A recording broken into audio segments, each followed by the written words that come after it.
Hello guys, அஸ்ஸலாமு அலைக்கும். இன்றைக்கி நம்ம எக் பப்ஸ் தான் செய்ய போகிறோம். ஸோ வாங்க எப்படி செய்கிறதுன்னு பார்க்கலாம். சேனலில் புதுசாக பார்க்குறீங்கன்னா சப்ஸ்கிரைப் பண்ணிவிட்டு பாருங்கள். முதல்ல வந்து நான் வந்து 1/2 kg வந்து மைதா எடுத்திருக்கேன். ஸோ வந்து அதை ஆட் பண்ணிக்கலாம். இப்போ மைதாவோட வந்து நான் கொஞ்சமாக டஸ்ட் பண்ணுறதுக்காக நான் வச்சுருக்கேன். இப்போ கொஞ்சம் ஆயில் போட்டுக்கோங்க. ஆயில் போட்டுக்கிட்டு சால்ட் போட்டுக்கோங்க. சால்ட் வந்து நான் 2 ஸ்பூன் போட்டிருக்கேன். அதே மாதிரி சுகரும் 2 ஸ்பூன் போட்டுக்கோங்க. இப்போ தேவையான அளவு வந்து தண்ணி போட்டு நல்லா மிக்ஸ் பண்ணி நல்லா ட்ரையாக இருக்காத மாதிரி பார்த்துக்கோங்க. ஸோ நல்லா பிசைஞ்சதுக்கப்புறம் சாஃப்டாக கொஞ்சம் ஆயில் போட்டு அப்ளை பண்ணி நல்லா வந்து ஒரு 1/2 அன் ஹவருக்கு மூடி வச்சிடலாம்.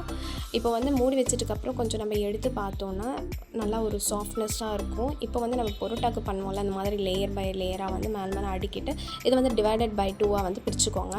ஸோ 2 போர்ஷனாக நான் வந்து பிரிச்சுக்கிட்டு இதை வந்து நம்ம எப்பயும் போல் சப்பாத்திக்கு மாவு பெரட்டுறோம்ல, அந்த மாதிரி பெரட்டி வச்சுக்கோங்க. இது ஸ்டேஜுக்கு ஆனதுக்கப்புறம் இதை வந்து நம்ம சைடில் ஒரு பிளேட்டில் போட்டு வச்சிடலாம். இப்போது இதே மாதிரி இன்னொரு டோ வந்து வச்சுருந்தோம் இல்லையா, அதையும் அதே மாதிரி பெரட்டிக்கோங்க. பெரட்டிட்டுக்கப்புறம் இப்போ வந்து நம்ம பட்டர் நான் வந்து வச்சுருக்கேன். ஒரு 1/2 பவுல் வரைக்கும் நான் பட்டர் வச்சுருக்கேன். இதை வந்து நம்ம ஃபுல்லாக அப்ளை பண்ணிக்கோங்க. பட்டர் நல்லா அப்ளை பண்ணால் அது வந்து சாஃப்ட்னஸ் கிடைக்கும், அந்த கிறிஸ்பினஸும் அதில் தான் கிடைக்கும். ஸோ வந்து இந்த மாதிரி பண்ணிவிட்டு அதுக்கு மேலே நம்ம மைதா வந்து டஸ்ட் பண்ணிக்கோங்க. இப்போ செகண்ட் லேயர் வந்து இப்போ இன்னொரு போர்ஷன் நம்ம பண்ணோம்ல, அதை வந்து நம்ம அது மேலேயே போட்டுட்டு அதே போல் பட்டரு இதெல்லாம் அப்ளை பண்ணிக்கோங்க. அப்ளை பண்ணிக்கிட்டு டஸ்ட் பண்ணிக்கலாம். இப்போ வந்து நம்ம 2 சைடும் ஃபோல்டு பண்ணி நல்லா பட்டரை அப்ளை பண்ணிக்கிட்டு ஃபோல்டு பண்ணுங்கள். பட்டர் வந்து நம்ம எவ்வளோ அப்ளை பண்ணுறோமோ அவ்வளோ நம்மளுக்கு வந்து பப்ஸு சாஃப்டாகவும் அந்த கிறிஸ்பினஸாகவும் கிடைக்கும். ஸோ வந்து அந்த மாதிரி பட்டரை அப்ளை பண்ணி இப்போது 2 பக்கம் ஃபோல்டு பண்ணி இதை வந்து ஒரு 1/2 அன் ஹவர் இல்லை 1 ஹவர் வரைக்கும் ஃப்ரிட்ஜில் வச்சு செட் பண்ணி எடுத்துக்கலாம். இந்த மாதிரி நம்ம 2 தடவை இந்த மாதிரி பண்ணணும். பட்டரை அப்ளை பண்ணி ஃப்ரிட்ஜில் வந்து செட் பண்ணி வச்சு எடுக்கணும். இப்போ ஃபஸ்ட் டைம் நான் வந்து பண்ணி எடுத்துட்டேன். இப்போது செகண்ட் டைம் வந்து நான் ஃப்ரிட்ஜில் வச்சு எடுத்து இதையும் அதே போல் வந்து நான் பட்டரை அப்ளை பண்ணி அதே போல் ஃபோல்டு பண்ணணும் நம்ம இதை.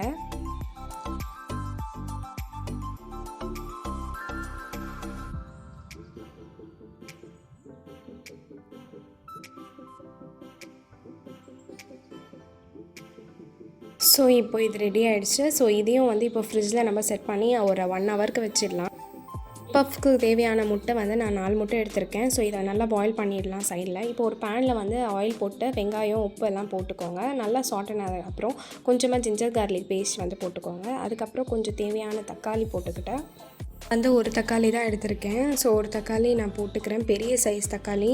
சின்னதாக இருந்தால் நீங்கள் 2 போட்டுக்கோங்க. இப்போ வந்து turmeric powder, red chilli powder, கொஞ்சம் கரம் மசாலா இதெல்லாம் ஆட் பண்ணி கொஞ்சம் கொத்தமல்லி போட்டுக்கோங்க. தேவையான சால்ட்டும் போட்டுக்கிட்டு இப்போது நம்ம வச்சுருந்த பஃப் பேஸ்ட்ரியை வந்து இந்த மாதிரி ரெக்டாங்குலர் சைஸை கட் பண்ணிக்கோங்க. சைடில் எட்ஜஸ் எல்லாம் கட் பண்ணிக்கலாம். கட் பண்ணிக்கிட்டு வந்து இதை வந்து பஃப் பேஸ்ட்ரிக்கு ஏற்ற மாதிரி மிடில் வந்து 2 கட் பண்ணிக்கிட்டு எவ்வளோ உங்களுக்கு வேணுமோ அவ்வளோ கட் பண்ணிக்கோங்க.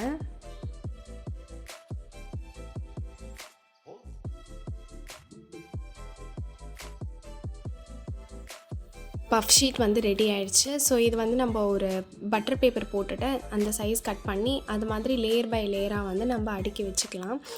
பஃப் பேஸ்ட்ரி வந்து ரெடி ஆகிடுச்சு. இதை நம்ம வந்து ஃப்ரிட்ஜில் வச்சுக்கலாம். 1 மந்த் வரைக்கும் நீங்கள் ஸ்டோர் பண்ணிக்கலாம். எப்போயாவது குழந்தைங்க இல்லை உங்களுக்கோ ஏதாவது சாப்பிட தோணுச்சுன்னா கூட நம்ம டக்குன்னு எடுத்து சாப்பிட்டலாம். இப்போ வந்து பாயில் பண்ண எக்கை வந்து இந்த 2 மாதிரி ஹாஃபாக கட் பண்ணிக்கோங்க. கட் பண்ணிக்கிட்டு ஒரு சைஸ் வந்து எக்கை பீட் பண்ணிக்கோங்க. எக் வாஷ் பண்ணுறதுக்கு நம்மளுக்கு தேவை. ஸோ அதை வச்சு சைடில் வச்சுக்கலாம். இப்போ பஃப் பேஸ்ட்ரியில் நம்ம செஞ்ச அந்த தொக்கு இருக்கு இல்லையா, அதை போட்டுட்டா ஹாஃப் எக்கு வந்து அதில் போட்டுக்கிட்டு நல்லா வந்து இதை ஃபோல்டு பண்ணிக்கோங்க. ஃபோல்டு பண்ணிக்கிட்டு இப்போ வந்து மேலே ஒரு எக் வாஷ் வந்து கொடுக்கணும். ப்ரெஷ்ஷை இல்லைனா நீங்கள் வந்து ஒரு ஸ்பூனில் கூட நீங்கள் எக்கை வந்து அப்படியே அப்ளை பண்ணிக்கோங்க. அப்ளை பண்ணிக்கிட்டு மேலே வந்து ஒரு கருப்பு எள்ளை வந்து போட்டுக்கிட்டு இதை நம்ம ஒரு தேக்ஷால வந்து ஒரு பாத்திரத்தில், ஒரு பெரிய பாத்திரத்தில் நம்ம கேஸ் அடுப்பில் இருக்கோம்ல, அதை வந்து உப்பு போட்டுட்டு அதுக்கு மேலே வச்சுக்கோங்க. இப்போ நம்ம செஞ்ச 10 மினிட்ஸ் வச்சேன். அப்போ வீடியோ எடுக்கல. ஸோ இது செகண்ட் டைம் உங்களுக்காக வச்சு காமிக்கிறேன். 10 மினிட் தட்டு போட்டு நல்லா வெயிட்டாக ஏதாவது வச்சுக்கோங்க. 40 to 45 மினிட்ஸ் நல்லா வந்து ஸ்டீம் ஆகணும். அதுக்கப்புறம் இந்த மாதிரி எடுத்து பார்த்தீங்கன்னா கிறிஸ்பியான எக் பஃப் ரெடி. வீடியோ பிடிச்சிருந்தா லைக் பண்ணுங்கள், ஷேர் பண்ணுங்கள், சப்ஸ்கிரைப் பண்ணுங்கள்.